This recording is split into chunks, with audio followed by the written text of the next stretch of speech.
نحمده ونصلي على رسول الكريم اما بعد فاعوذ بالله من الشیطان الرجیم بسم اللہ الرحمن الرحیم رب اشرح لي صدری ويسر لي امری واحلل عقدۃ من لسانی یفقهوا قولی رب زدنی علما اللهم انفعنا بما علمتنا وعلمنا ما ينفعنا وزدنا علما اللهم اهد قلبی وسدد لسانی واسلل سخیمۃ قلبی آمین ثم آمین۔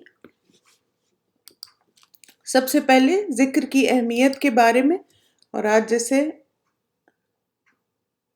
اللہ کے ذکر کی اہمیت، حضرت ابو درداء سے روایت ہے کہ رسول اللہ صلی اللہ علیہ وسلم نے فرمایا، کیا میں تم کو وہ عمل بتاؤں جو تمہارے سارے اعمال میں بہتر اور تمہارے مالک کی نگاہ میں پاکیزہ تر ہے اور تمہارے درجوں کو دوسرے تمام اعمال سے زیادہ بلند کرنے والا ہے، اور اللہ کی راہ میں سونا اور چاندی خرچ کرنے سے بھی زیادہ اس میں خیر ہے، اور اس جہاد سے بھی زیادہ تمہارے لیے اس میں خیر ہے جس میں تم اپنے دشمنوں اور خدا کے دشمنوں کو موت کے گھاٹ اتارو اور وہ تمہیں ذبح کریں اور شہید کریں۔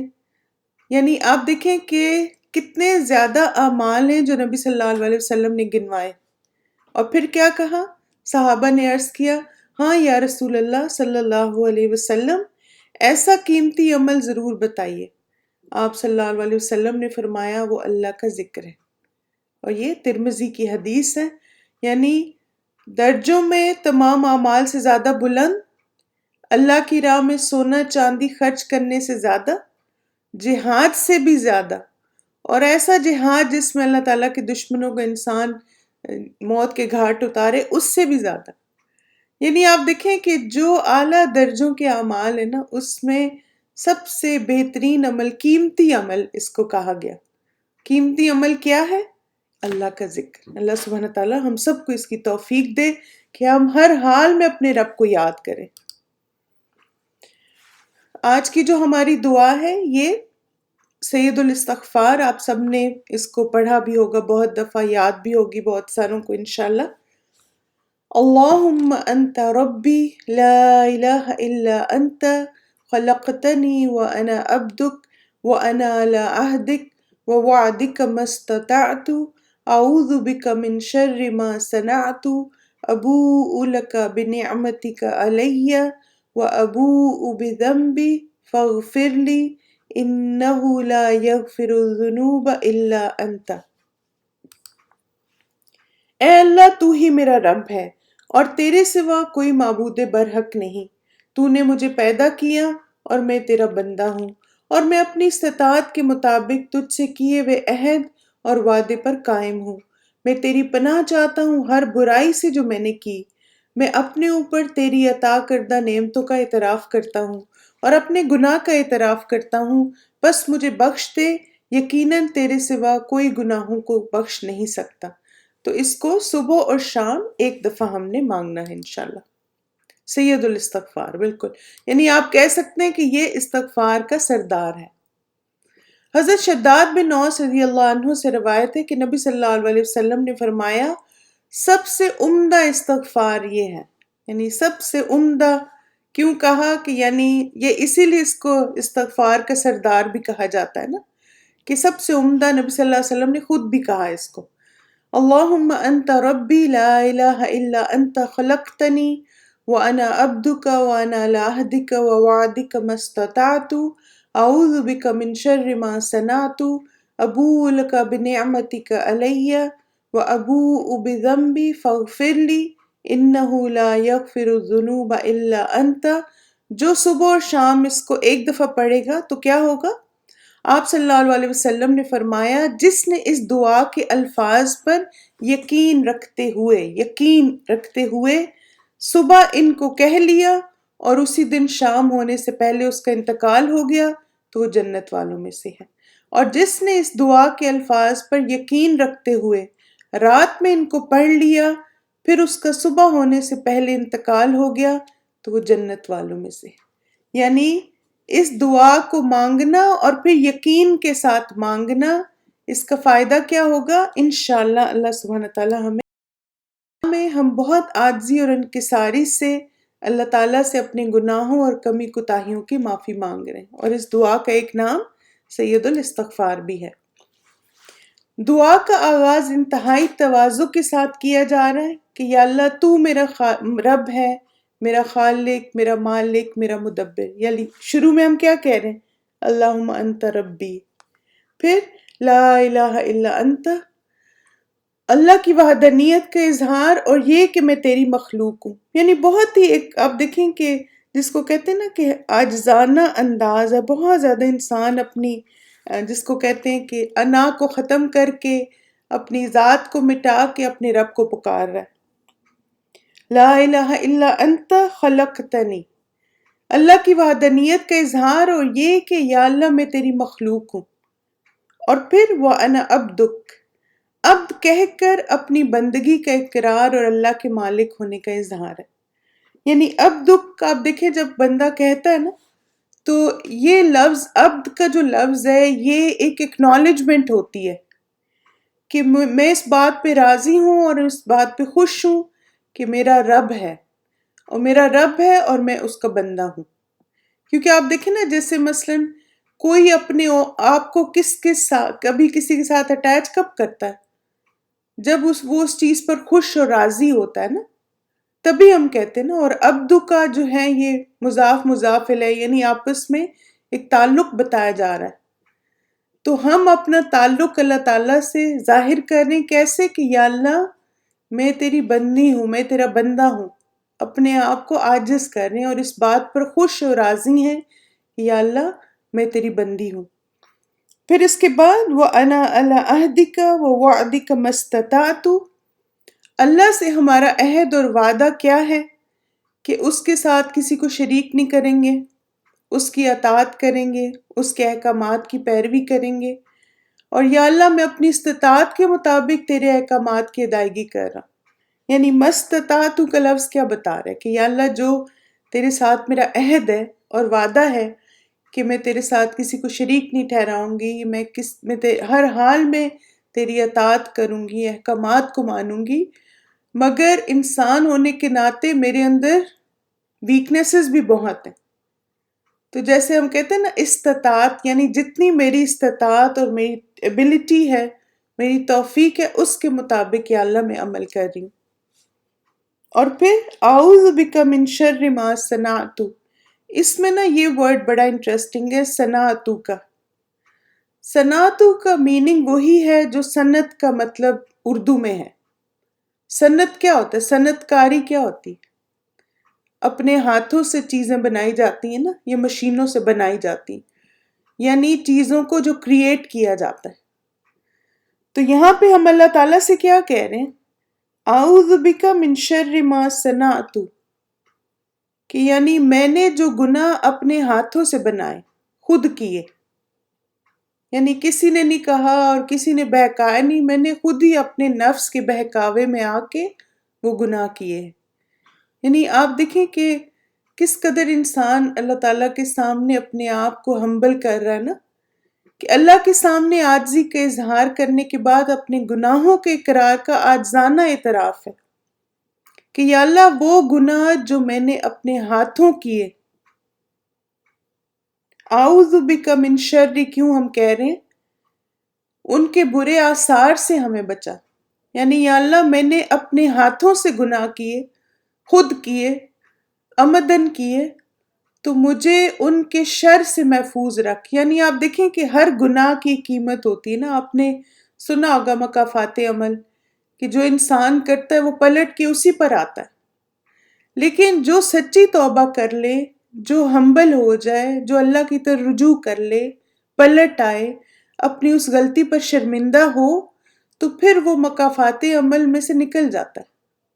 یعنی آپ دیکھیں نا، میں نے کسی کے ساتھ برا کیا فرض کریں، اور ایک تو یہ کہ میں برائی پہ ڈٹ جاؤں، بہت اچھا میں نے کیا اور وہ ڈیزرو کرتا تھا اور ایسا ہی ہونا چاہیے تھا، مجھے کوئی اس پہ شرمندگی نہیں کہ میں نے ایسے کی۔ تو اب ایسے جب انسان ڈٹھائی سے غلط باتوں اور ظلموں پہ کہتا ہے نا، تو ایسے پھر اعمال مکافات عمل بنتے ہیں۔ لیکن میں نے غلط کیا اور پھر میرے اندر اللہ کا ڈر ہے، میں کہتی ہوں مجھے نہیں کہنا چاہیے تھا، مجھے نہیں کرنا، میں بہت شرمندہ ہوں، ہم اس شخص سے بھی معافی مانگیں، ہم اللہ سے بھی معافی مانگیں، تو یہ چیز اس کے شر سے ہمیں بچائے گی۔ کیونکہ جس طرح نیک اعمال صدقہ جاریہ بنتے ہیں، اسی طرح برے اعمال بھی ملٹی پلائی، ان کا بھی ریپل افیکٹ ہوتا ہے۔ تو یہ نا بڑا خوبصورت انداز ہے دعا میں کہ یا اللہ میرے گناہوں کے جو برے آثار ہیں ان کے شر سے مجھے محفوظ رکھ۔ یعنی میں نے جو شر پھیلایا، جیسے آپ دیکھیں مثلاً ہو سکتا ہے کوئی ایسی فیلڈ میں ہو جہاں پر ایسے ڈریسز مطلب انٹروڈیوس کرائے گئے جو بے حیائی کی کیٹیگری میں آتے ہیں۔ اب جب وہ انسان وہ کام کر رہا تھا اس کو پتہ نہیں تھا یہ لباس بے حیائی میں آتا ہے، اس نے جہلیت میں کیے، اب وہ اس کی وجہ سے ٹرینڈ بن گیا، بہت سارے لوگوں نے اس کو دیکھ کے وہ بے حیا لباس پہننے شروع کر دی۔ تو اب کیا ہے کہ اب ایک برا ٹرینڈ ہم نے شروع کیا تھا نا، تو اب یا اللہ ہم شرمندہ ہیں، ہمیں نہیں پتا تھا یہ بے حیائی ہے، ہمیں نہیں پتا تھا یہ غلط ہے، تو ہم اس شر سے تیری پناہ چاہتے ہیں۔ بالکل nowadays it's very common on social media we leave our marks with our hands, hard to be careful۔ تو اس لیے آپ دیکھیں کہ جو بھی آپ چیز شیئر کریں نا، جیسے میں تو ہمیشہ میرے پاس سب ہے، فیس بک ہے، ٹویٹر ہے، انسٹاگرام ہے، لیکن میں جب بھی کوئی چیز اس میں پوسٹ کرتی ہوں نا تو میں ایک دفعہ اپنے آپ سے پوچھتی ہوں کہ اگر آج میں مر گئی تو لوگ یہی باتیں پڑھیں گے اور یہی باتیں ساری دیکھیں گے، یہ میرے آثار ہیں۔